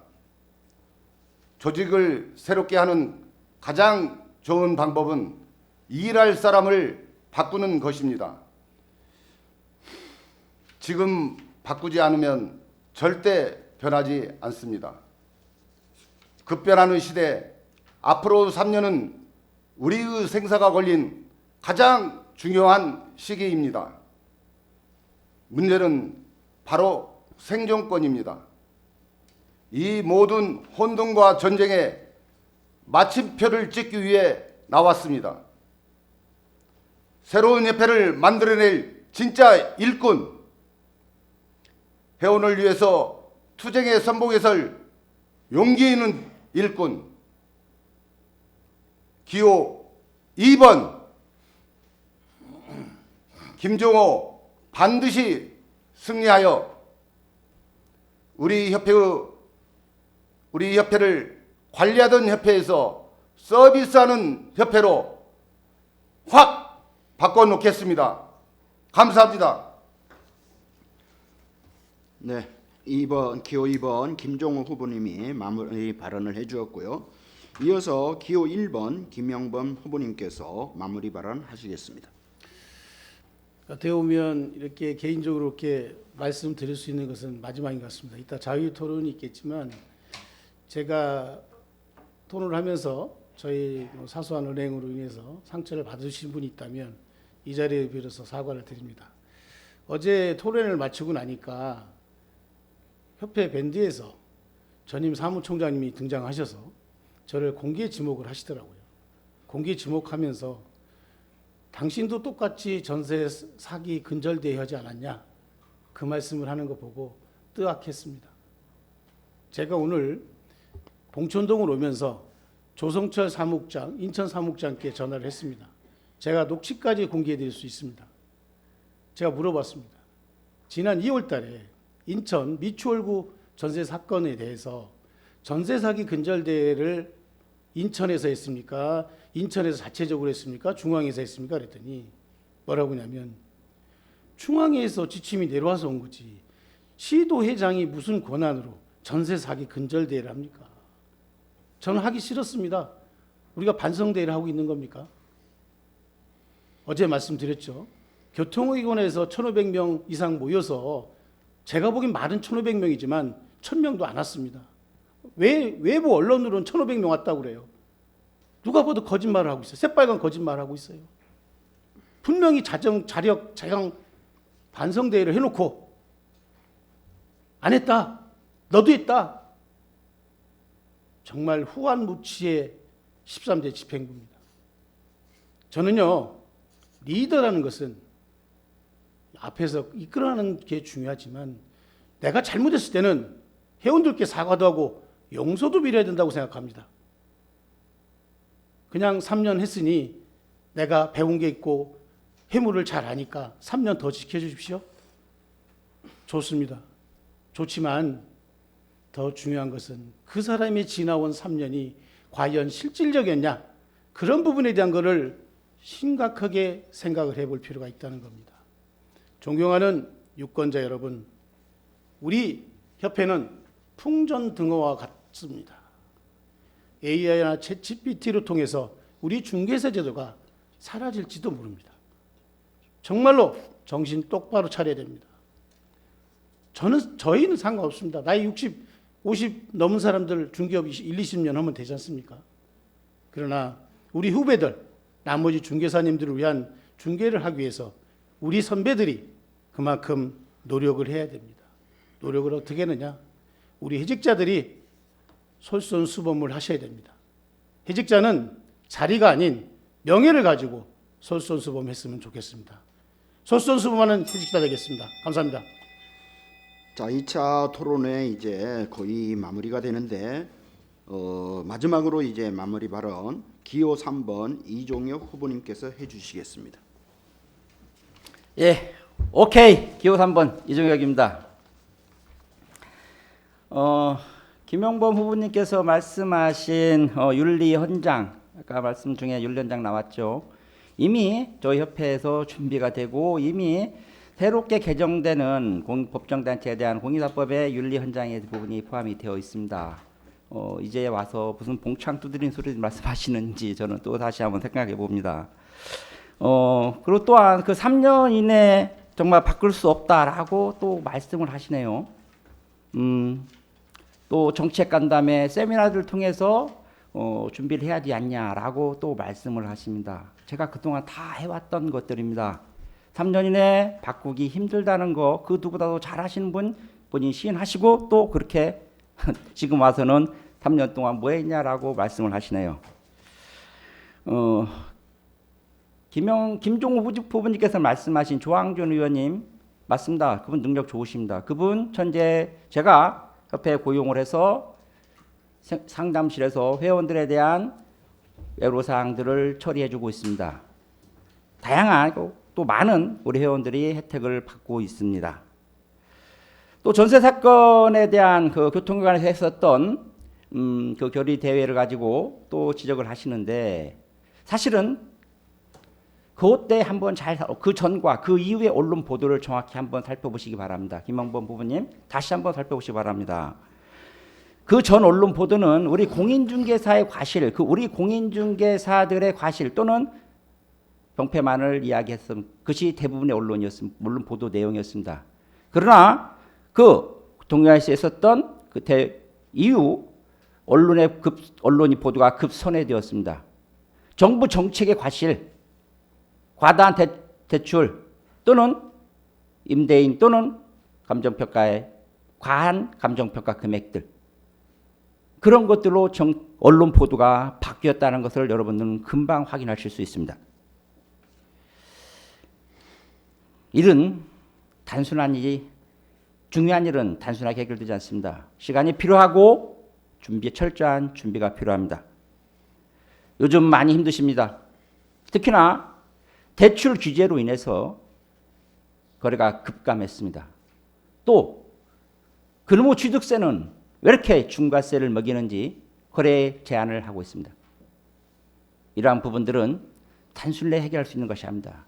초보자가 그냥 와서 해결할 수 있는 것이 아닙니다. 저도 힘들었습니다. 그동안 저의 경험을 바탕으로 저는 반드시 해낼 수 있습니다. 감사합니다.